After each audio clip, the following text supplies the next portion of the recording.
Middle East may be on the edge of another dangerous turning point tonight, and the situation is changing by the hour.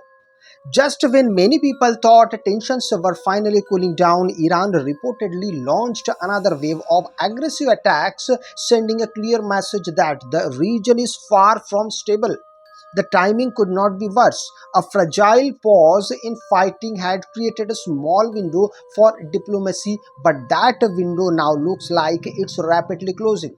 At the center of this growing crisis is a new statement from Secretary of State Marco Rubio, whose remarks appear to signal a major shift in how the United States may respond going forward.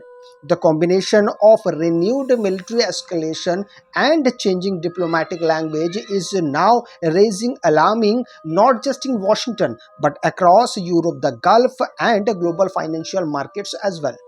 For weeks, international leaders had been trying to prevent a wider regional war. Back channel talks, temporary ceasefire efforts, and pressure from allies all seemed to be buying time. But fragile truce only work when both sides believe they have more to gain from restraint than retaliation. That balance appears to have broken down. Iran's continued military activity suggests Tehran may be trying to strengthen its negotiating position through force or signal that it refuses to appear weak under international pressure.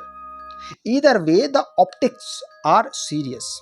Every new launch, every retaliatory strike, and every failed diplomatic effort increases the chance of a miscalculation that could pull more countries into direct conflict.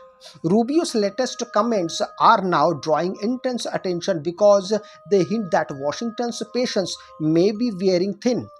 While his language stopped short of promising immediate action, analysts say the message was unmistakably firmer than previous statements. That matters because markets, allies, and adversaries all read these signals carefully. Even small changes in diplomatic tone can reshape expectations overnight. A harder US position could mean tighter sanctions, increased military readiness, stronger support for regional partners, or a complete collapse of current negotiation channels. In high stakes geopolitical conflicts, words are rarely just for words. They are signals, warnings, and sometimes preparation for the next moves.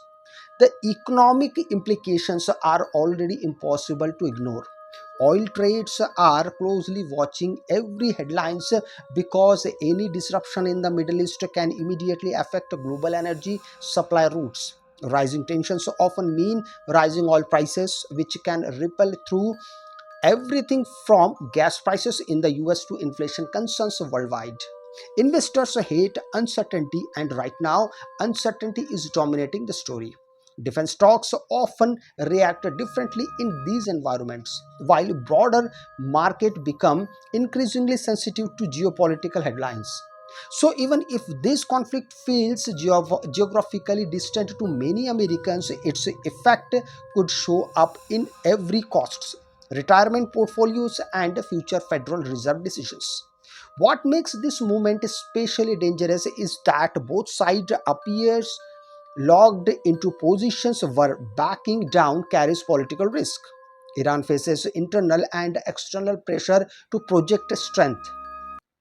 The US and its allies face pressure to prevent escalation while also maintaining deterrence. That combination creates a classic geopolitical trap.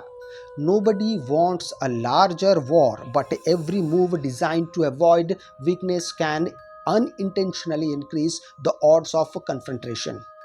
History has shown that some of the most serious international crises begin not with a grand strategy but with a chain reaction of smaller decisions that spiral out of control. For viewers watching from the United States, this story matters far beyond foreign policy headlines. What happens next could influence energy prices, election year political debates, military strategy, and America's role on the global stage. If diplomacy fails completely, the consequences may extend well beyond one region. The next 24 to 72 hours could be critical in determining whether leaders can stabilize the situation or whether this fragile calm finally breaks for good. And in a world this interconnected, what starts as a distant crisis rarely stays distant for long. If you like the video, please do consider subscribing the channel and stay connected. I will be back with another video. Till then, goodbye.